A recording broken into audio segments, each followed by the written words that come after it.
Почитувани, добро утро. Ние продолжуваме со програмата на Слободен печат, а изутринова со мене во студиото имаме интересни двајца гости, кои што доаѓаат, може да се каже, од општествениот социолошкиот живот во Македонија, а причината за нивното гостување во Слободен печат е јубилејарна, бидејќи следната година, некаде во ноември, Институтот за социологија при Филозофскиот факултет во Скопје слави 50 години од основањето од неговото постоење.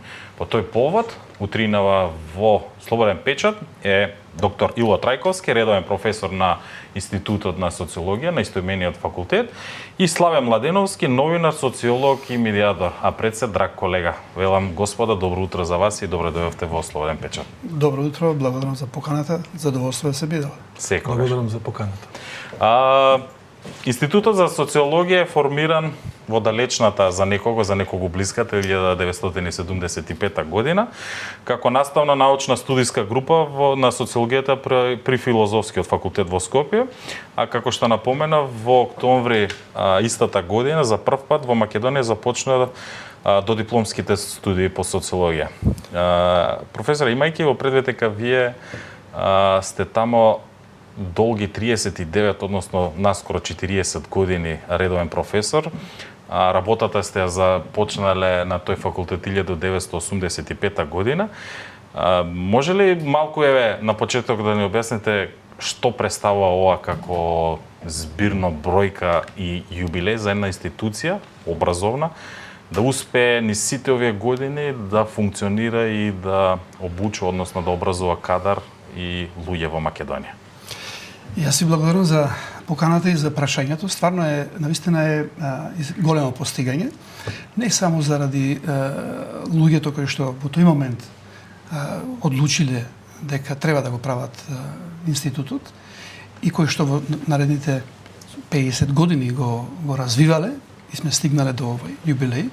Туку е, ми се чини, уште така поважно заради тоа што социологијата, социолошкото образование, знаење е дел од самосвеста на нацијата, на општеството.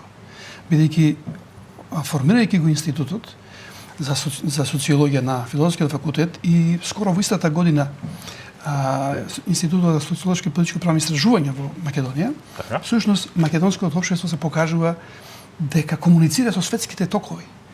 Тој е тренд, се вклучува во тренд кој што тогаш се присутен во Европа, во Америка. Значи има еден бум на интересот кај тогашните млади генерации за општественото, хуманистичкото образование и знаење, затоа што тоа е период на, ајде да кажем, 60-тите, 70-тите години на просперитет на економијата во Европа, по западната цивилизација, период на научно-техничка револуција.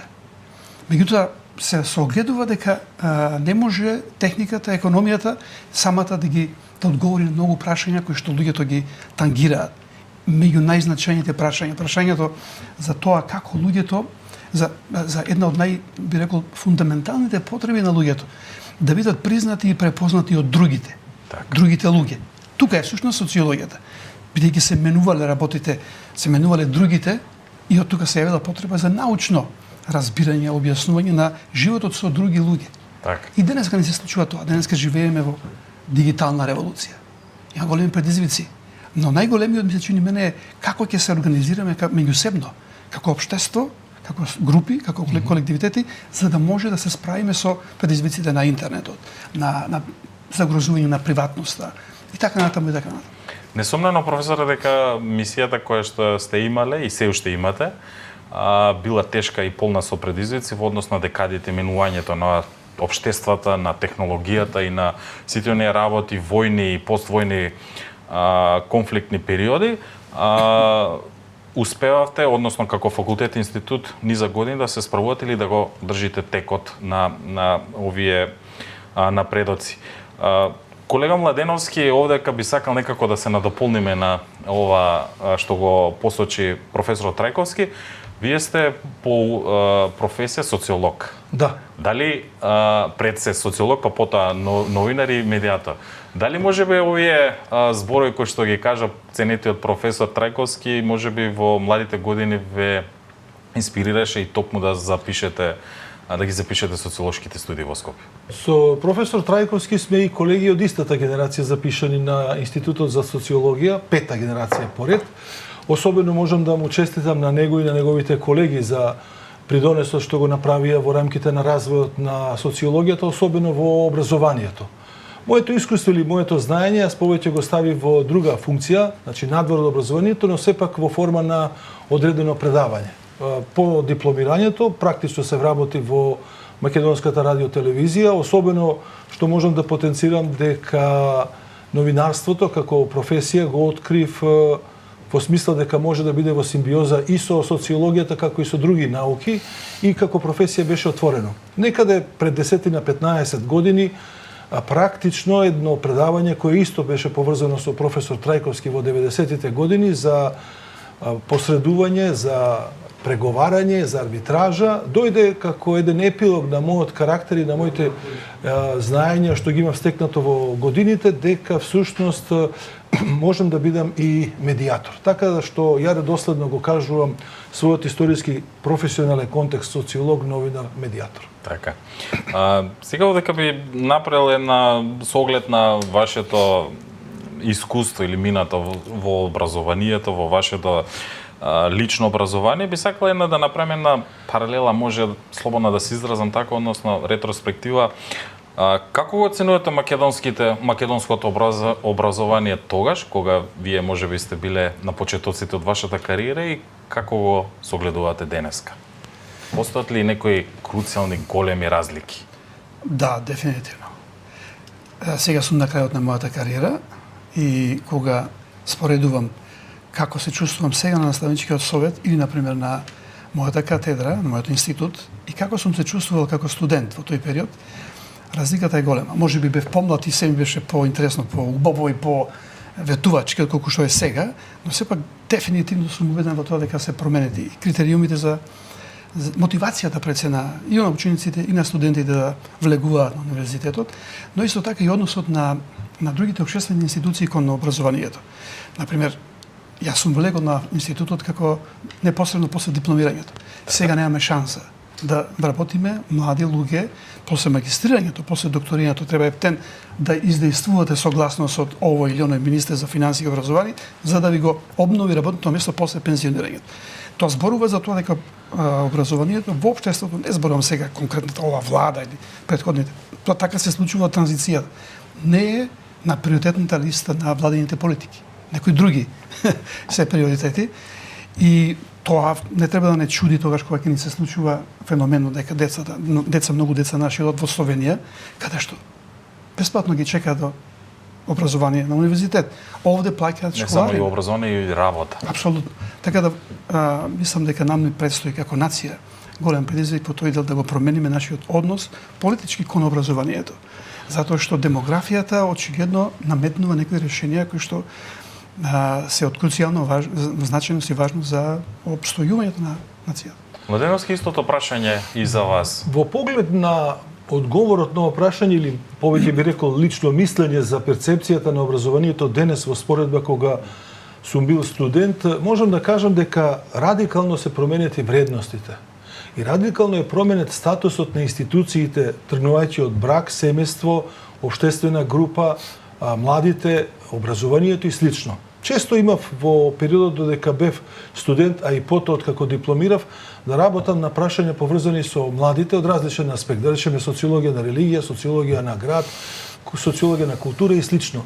Различни беа елементите кога ќе ги споредите од периодот на пред 90-тите години со периодот од 90-тите години. На ова општество денеска што го велиме современо и модерно му се случи еден вид контрареволуција со вредностите. Сето она што беше вредно или вредно само по себе дојде до искривување, до тој поглед на ниво на перцепција. Пример, денеска се ставаат не само во медиумите, туку стана вредност да бидете криминалец. правото или законите не ви можат ништо. Денеска изразите што порано беа за една професија сега трансформираа во други, па ги велиме звезди, старлети или слично. Кој е виновен за сето тоа, господин? Нема општеството како вина не утврдува, посебно социологијата ги бара причините. Меѓутоа факт е дека за таа токму овие клучни институции што ви ги посочив, почнувајќи од семејството, општествените групи. Тргнете од претпоставка да речеме колку е важно за едно општество кога нацијата може да гради спортски менталитет, спортска култура. Гледаме дека со општествата од бивша Југославија и соседите не се многу во поглед во подобра позиција гледано од овој аспект. Меѓутоа барем на тој спортски план покажуваат поголема виталност, поголема подготвеност. Ние некако и на тој план потврливме што за една нација е многу битно младата популација енергијата да ја канализира преку овие спортски активности. Денес кога гледаме сега, бидејќи имаме и самите семејство, и јас често ја менувам таа улога благодарение на медиацијата и често препорачувам на моите пријатели и роднини, вратете се сега со временската машина кога вие бевте 20 години, еве не мора во периодот на пубертет, од 20 години што ви беше првата работа. Според мене на моите 20 години најважната работа после првиот ден од полнолетството беше можноста да бира и да ме бираат. Изборот за мене беше клучен. Денеска гледам дека сосема се други приоритетите кај младата генерација во зависност од тоа од потеклото, а мислам дека веќе и генерацијата на родители, не само мојата, туку и таа што е малку постара од нас, се заморија од убедување со сопствените деца дека патот што го земале, зборам на ниво на големи бројки, не е целосно правилен. Така што ние на ниво на општество не сме песимисти. Меѓутоа, ќе се соочиме со ситуација нешто што било абнормално со години да стане нормално. Уште едно потпрашање, ако може, за професорот Трајковски, токму како на дополнување Младеновски на вашите изнесени ставови. Гледаме, професор, дека има извитоперување на оние основните вредности кои што сите сме ги учеле од најмали школски денови. Гледаме дека имаме погрешни представени точки во однос на тоа што е семејство, што е родител, во учебниците, меѓу кои и за социологија. Па, имајќи во предвид дигитализацијата, овој брз свет на информации, овој брз начин на живот, може ли накратко да кажеме каде оди македонското општество и дали оди по правилните стапки? Наредната година, по повод 50 годишнината од основањето на институтот, организираме научна конференција меѓународна во чиј што наслов стои прашањето на нормалноста. Дали е правилно, неправилно. Всушност се живееме во време, ама не само ние како општество, бидејќи ние сме само, како да кажам, капка во морето на промени кои се случува на Балканот, во Европа, генерално во последните 30-40 години. Ако ме прашате што е правилно, искрено ќе ви кажам, во ова време на така наречена, вие сте новинар и сигурно ви е познат ви изразот поствистина. Како да секој има своја вистина, своја дефиниција што исправно, што не е исправно. Тоа значи дека живееме, стварно ги доживуваме, ги живееме врвовите на либералната револуција, неолибералната револуција, која што има проблем со поставување на норми и воспоставување што ќе биде нешто прифатливо за поголем број на луѓе. Како да сме оставени сами на себе. И всушност и во учебниците ги споминате по социологија, кои што реално признавам дека не се застарени, напишани се пред 20 и на некои од нив повеќе години. Бидејќи во меѓувреме немало потреба да се обновуваат или немало поддршка за сето тоа. Меѓутоа, оставени сме со убедувањето дека сето се зависи од нас како единки, како некакви изолирани атоми. А во основа, мисијата на социологијата како наука да покаже дека дури тогаш кога јас како единка велам, јас одбрав да студирам право или социологија, дека позади има некои социјални сили, фактори кои што не навеле или натерале или овозможеле да студираме едно или друго. Но живејќи во овој период на силен индивидуализам и дури би рекол егоизам, не сакаме да слушаме за другите. Например, на филозофскиот факултет со години наназад интересот на младите луѓе го влечи психологија. Добро. Не социологија. Сега какви се тие состојби? Истото е. Значи, тоа е најатрактивната група на факултетот.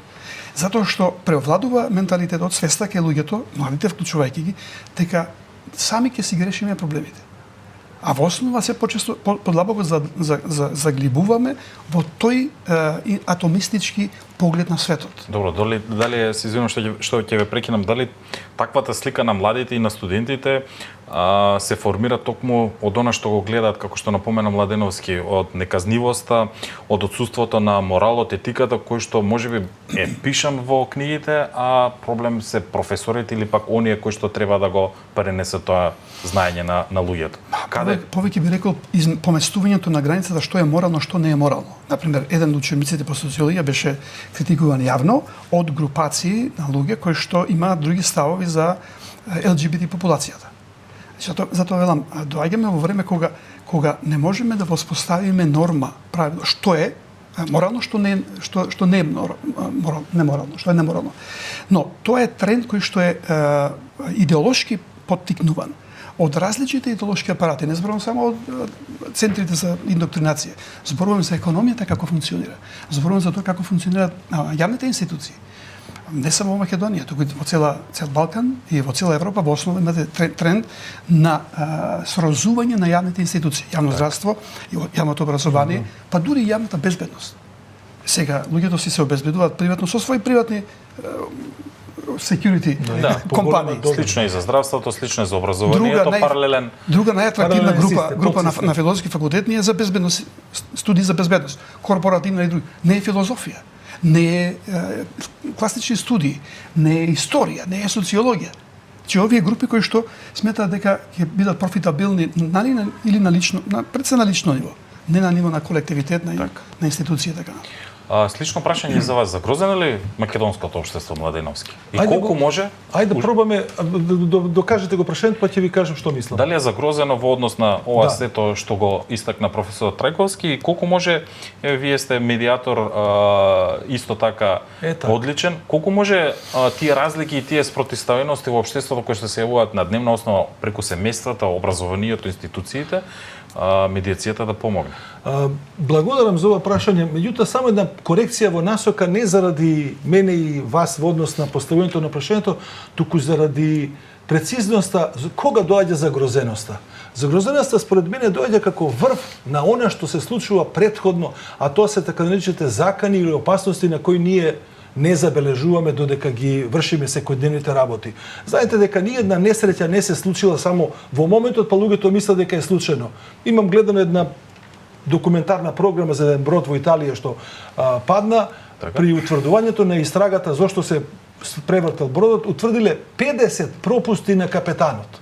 Сега илустрирате го или земете го, преведете го ова во рамките на општеството и ќе видите дека загрозеноста што ни се случува сега од аспект или ова што го рече професор Трајковски на безбедност и слично, станува збор за сериозен процес на пропусти каде што ние не одговараме соодветно на заканите што ни се случуваат. Еве пример ќе ви кажам. Ние воопшто немаме однос кон противпожарната заштита. Еве ќе ви кажам зошто. Мислиме дека тоа е штета. Немаме однос кон осигурувањето, немаме однос кон многу работи што општеството е должно да ги инвестира за да може да спречи одредена несреќа. Кога го врзуваме сето ова што се случува во контекст на медиацијата, морам да ви кажам дека навистина не само јас, туку и тие десетина колеги што почнаме пред 7 години сме пионери во поглед на медиацијата. Речеси и ништо не заработивме ако мислевте на пари или ако мисли јавноста дека тука многу пари има во таа работа. Не. Ние се најдовме повеќе како луѓе да направиме една мисија, да им помогнеме на луѓето да се слушаат, да разговарат и да дојдат до решението на проблемот што го имат. И верувате ми, не сме поразлични ниту од канаѓани, ниту од холанѓани, каде што е медиацијата на врв, туку само треба да го смениме пристапот. Еве само за илустрација колку значи во менталниот склоп на луѓето кога ќе го поставите одредено прашање. Пример, сите кога ќе се случи одредено дело кое е казниво, го поставуваат прашањето кој го направи. Тоа го поставува полицаецот, адвокатот, обвинителот, судијата, Центарот за социјална работа, па и родителите. Значи, кој е виновен? И навистина по природата на нивната работа, тие стварно мора да го утврдат виновникот. Добре, сосема. Во случајот на медиацијата, кој е виновен за македонското општество што јас како медиатор би рекол како да го решиме прашањето. Кој ќе го реши, кога поставите прашањето како да пристапиме на решавање на проблемот, речиси веќе не би треба виновникот.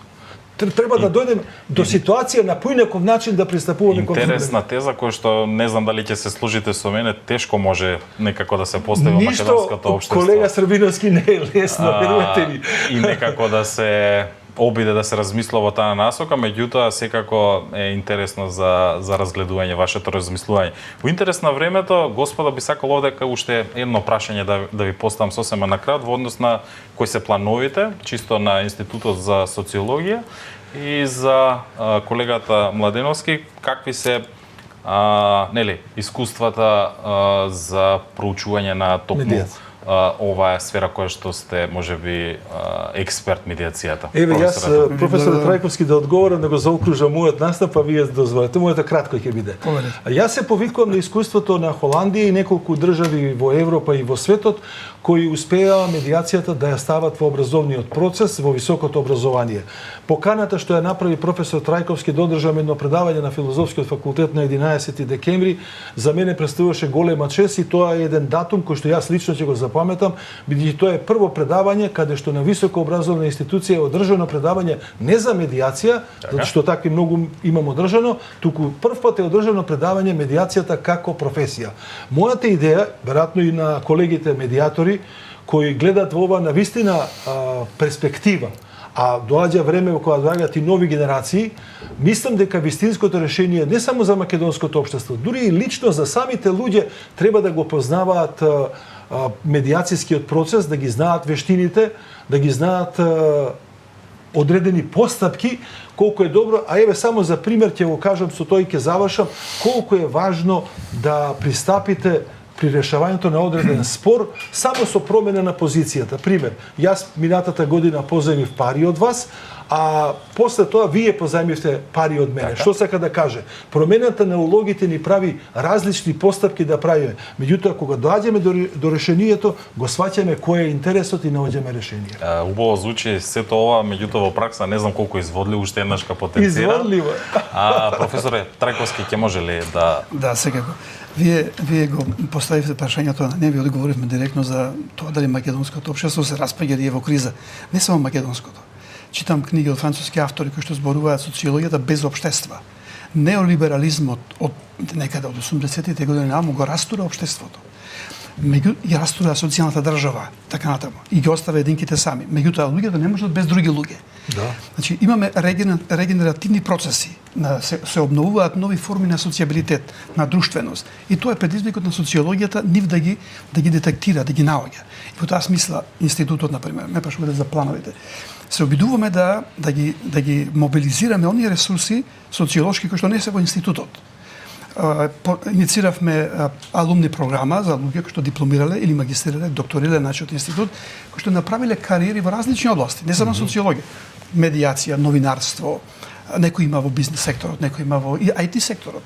Сакаме тие луѓе да ги донесеме како пример за тоа дека социолошкото образование може да им помогне. Не мора да е дефинира нивната кариера професионална, туку може да им помогне и на тој начин всушност внесуваме во нашите студиски програми она што е, да речам, детектираме форми на социјабилитет, на друштвеност кои што се јавуваат на микрониво. Има ли наследници на институтот и општо на универзитетите кои што ќе ги продолжат вашите патеки? Деликатна е состојбата, државата води рестриктивна политика не само за филозофски, не само за УКИМ, туку генерално сите јавни инстанции.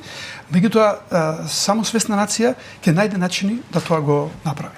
Господа, ви благодарам за вашето денешно гостување во Слободен печат. Се надевам дека начнавме и го оправдавме вашето присуство овдека во утринската програма. Само благодарам за Слободен печат за поканата. Благодарам за поканата и честитки за тоа што се сетивте на ваква иницијатива. Секогаш сме ние отворени, особено кога станува збор образованието, социологијата и општествените теми. Ви благодарам уште еднаш. Благодарам. Почитувани, тоа беа моите денешни гости, редовниот професор Ило Трајковски од Институтот за социологија и мојот драг колега Славен Младеновски. Се надам бевме интересни и ги слушнавте нивните ставови по однос на прашањата кои што ги начнавме денеска. Ви благодарам и останете со програмата на Слободен печат.